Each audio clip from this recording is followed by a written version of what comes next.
छठ हिंदू त्योहार है जो हर साल लोगों द्वारा बहुत उत्सुकता के साथ मनाया जाता है। ये हिंदू धर्म का बहुत प्राचीन त्योहार है जो ऊर्जा के परमेश्वर के लिए समर्पित है, जिन्हें सूर्य या सूर्य षष्ठी के रूप में भी जाना जाता है।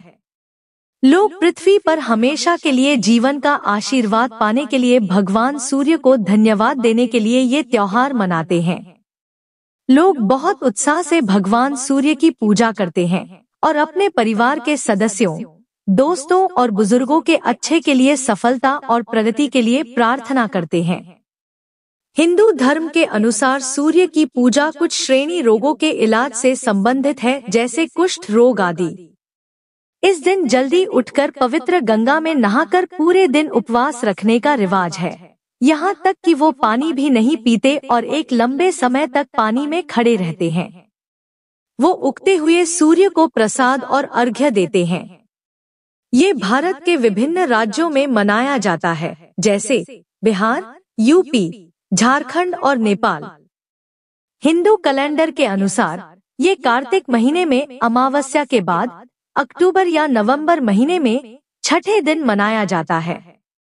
कुछ स्थानों पर चैत्री छठ चैत्र के महीने मार्च और अप्रैल में होली के कुछ दिन बाद मनाया जाता है। इसका नाम छठ इसलिए पड़ा क्योंकि ये कार्तिक महीने की शुक्ल षष्ठी के दिन मनाया जाता है। छठ पूजा देहरी, सोने, पटना, देव और गया में बहुत प्रसिद्ध है। अब ये पूरे भारत में मनाया जाने लगा है। इतिहास। छठ पूजा हिंदू धर्म में बहुत महत्व रखती है और ऐसी धारणा है कि राजा द्वारा पुराने पुरोहितों से आने और भगवान सूर्य की परंपरागत पूजा करने के लिए अनुरोध किया गया था। उन्होंने प्राचीन ऋग्वेद से मंत्रों और स्तोत्रों का पाठ करके सूर्य भगवान की पूजा की। प्राचीन छठ पूजा हस्तिनापुर, नई दिल्ली के पांडवों और द्रौपदी के द्वारा अपनी समस्याओं को हल करने और अपने राज्य को वापस पाने के लिए की गई थी। ये भी माना जाता है कि छठ पूजा सूर्य पुत्र कर्ण के द्वारा शुरू की गई थी। वो महाभारत युद्ध के दौरान महान योद्धा था और अंगदेश का शासक था। छठ पूजा के दिन छठी मैया, भगवान सूर्य की पत्नी, की भी पूजा की जाती है। छठी मैया को वेदों में उषा के नाम से भी जाना जाता है। उषा का अर्थ है सुबह, दिन की पहली किरण। लोग अपनी परेशानियों को दूर करने के साथ ही साथ मोक्ष या मुक्ति पाने के लिए छठी मैया से प्रार्थना करते हैं। छठ पूजा मनाने के पीछे दूसरी ऐतिहासिक कथा भगवान राम की है। यह माना जाता है कि 14 वर्ष के वनवास के बाद जब भगवान राम और माता सीता ने अयोध्या वापस आकर राज्याभिषेक के दौरान उपवास रखकर कार्तिक महीने के शुक्ल पक्ष में भगवान सूर्य की पूजा की थी। उसी समय से छठ पूजा हिंदू धर्म का महत्वपूर्ण और परंपरागत त्योहार बन गया और लोगों ने उसी तिथि को हर साल मनाना शुरू कर दिया। कथा। बहुत समय पहले एक राजा था जिसका नाम प्रियव्रत था और उसकी पत्नी मालिनी थी। वे बहुत खुशी से रहते थे, किंतु इनके जीवन में एक बहुत बड़ा दुख था कि इनके कोई संतान नहीं थी। उन्होंने महर्षि कश्यप की मदद से संतान प्राप्ति के आशीर्वाद के लिए बहुत बड़ा यज्ञ करने का निश्चय किया।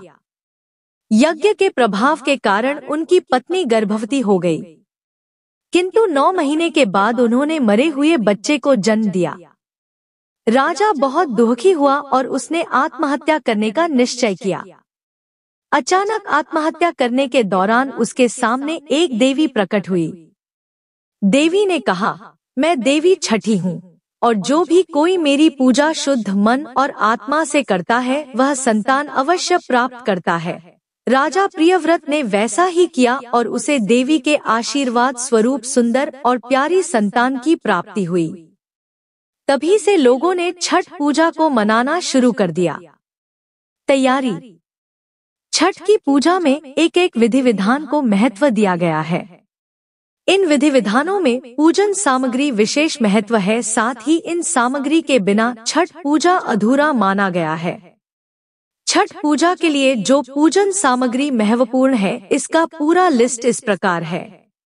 बांस या पितल की सूप, बांस के फट्टे से बने दौरा, डलिया और डगरा, पानी वाला नारियल, गन्ना जिसमें पत्ता लगा हो, सुथनी, शकरकंदी, हल्दी और अदरक का पौधा, हरा हो तो अच्छा, नाशपाती, नींबू बड़ा, शहद की डिब्बी, पान और साबुत सुपारी, कैराव, सिंदूर, कपूर, कुमकुम, चावल, अक्षत, चंदन, मिठाई। इसके अतिरिक्त घर में बने हुए पकवान जैसे ठेकुआ, खस्ता, पुआ, जिसे कुछ क्षेत्रों में टिकरी भी कहते हैं।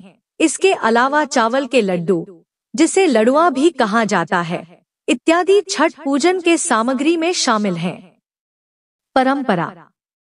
यह माना जाता है कि छठ पूजा करने वाला व्यक्ति पवित्र स्नान लेने के बाद संयम की अवधि के 4 दिनों तक अपने मुख्य परिवार से अलग हो जाता है। इस पूरे समय वह शुद्ध भावना के साथ एक कंबल के साथ फर्श पर सोता है। सामान्यतः यह माना जाता है कि यदि एक बार किसी परिवार ने छठ पूजा शुरू कर दी तो उन्हें और उनकी अगली पीढ़ी को भी इस पूजा को प्रतिवर्ष करना पड़ेगा और इसे तभी छोड़ा जा सकता है जब उस वर्ष परिवार में किसी की मृत्यु हो गई हो। भक्त छठ पर मिठाई, खीर, ठेकुआ और फल सहित छोटी बांस की टोकरी में सूर्य को प्रसाद अर्पण करते हैं। प्रसाद शुद्धता बनाए रखने के लिए बिना नमक, प्याज और लहसुन के तैयार किया जाता है। यह 4 दिन का त्योहार है जो शामिल करता है।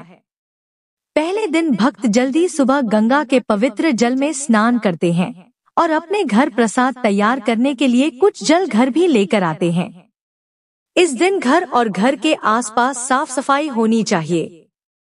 वे एक समय का खाना लेते हैं जिसे कद्दू भात के रूप में जाना जाता है, जो केवल मिट्टी के स्टोव, चूल्हे पर आम की लकड़ियों का प्रयोग करके तांबे या मिट्टी के बर्तन में बनाया जाता है।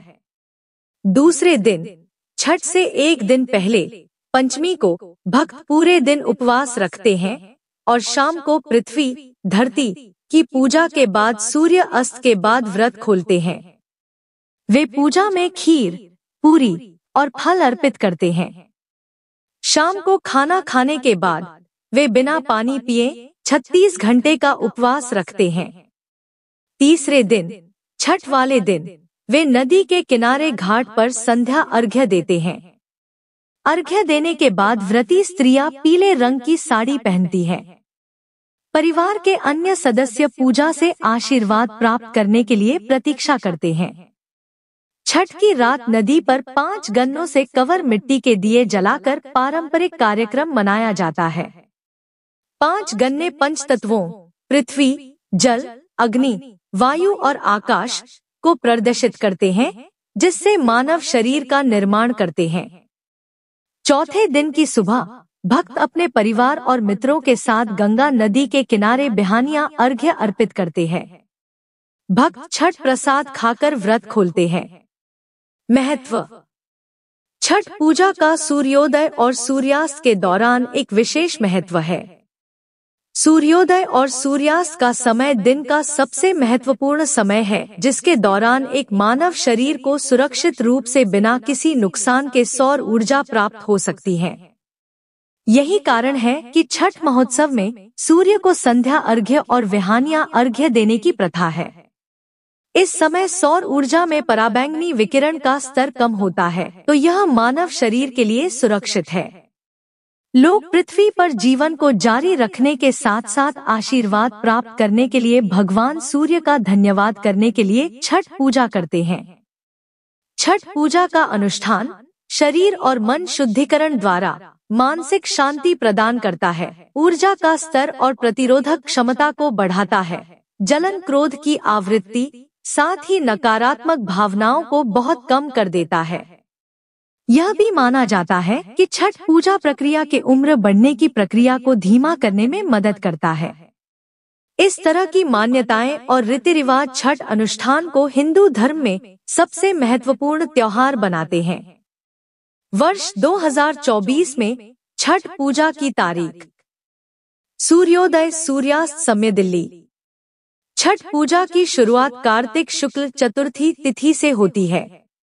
यह छठ पूजा का पहला दिन होता है। इस दिन नहाय खाए होता है। इस वर्ष नहाय खाए 05 नवंबर मंगलवार को है। इस दिन सूर्योदय सुबह 6:38 बजे और सूर्यास्त शाम को 5:31 बजे पर होगा। लोहंडा और खरना छठ पूजा का दूसरा दिन होता है। यह कार्तिक मास के शुक्ल पक्ष की पंचमी तिथि को होता है। इस वर्ष लोहंडा और खरना 06 नवंबर दिन बुधवार को है। इस दिन सूर्योदय सुबह 6:39 बजे पर होगा और सूर्यास्त शाम को 5:30 बजे पर होगा। छठ पूजा का मुख्य दिन कार्तिक मास के शुक्ल पक्ष की षष्ठी तिथि को होता है। इस दिन ही छठ पूजा होती है। इस दिन शाम को सूर्य को अर्घ्य दिया जाता है। इस वर्ष छठ पूजा 07 नवंबर गुरुवार को है। इस दिन सूर्योदय 6:39 बजे पर होगा और सूर्यास्त 5:30 बजे पर होगा। छठ पूजा के लिए षष्ठी तिथि का प्रारंभ 07 नवंबर को 12:41 बजे से हो रहा है, जो 08 नवंबर को 12:34 बजे तक है। छठ पूजा का अंतिम दिन कार्तिक मास के शुक्ल पक्ष की सप्तमी तिथि होती है। इस दिन सूर्योदय के समय सूर्य देव को अर्घ्य अर्पित किया जाता है। उसके बाद पारण कर व्रत को पूरा किया जाता है। इस वर्ष छठ पूजा का सूर्योदय अर्घ्य तथा पारण 08 नवंबर शुक्रवार को होगा।